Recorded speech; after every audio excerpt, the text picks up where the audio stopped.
Usually, before I go shaking my tits for the press, I like to go see how the professionals do it.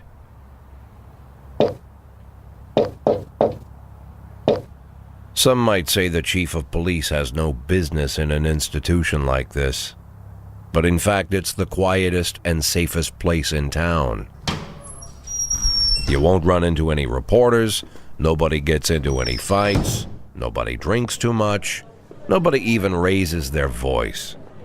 The place is owned by an elderly gentleman who knows how to keep things under control. That's why I never invite my friends here.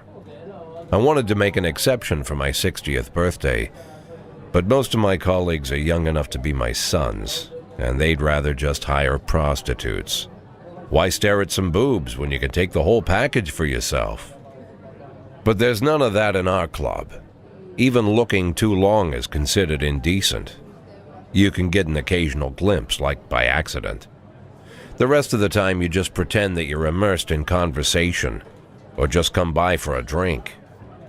Doesn't mean these gentlemen wouldn't want their bald heads smothered in tits. It's just that nobody says it out loud. My younger colleagues might call it hypocrisy, but I call it the good old-fashioned manners. Good manners and leave the rest unsaid. She agrees to unbutton her blouse, and we agree not to pay too much attention. The girls are on a quiet prowl, too. They're looking for a way out of their cramped rooms. Maybe make friends with some wealthy patron with a pacemaker and dentures. Everybody wants something. But we have to control ourselves, or we'll all turn into libertines and prostitutes. Hell, if there weren't any rules, I'd be belching and farting, jumping up on the table, arms held high, yelling, "Shake it, baby!"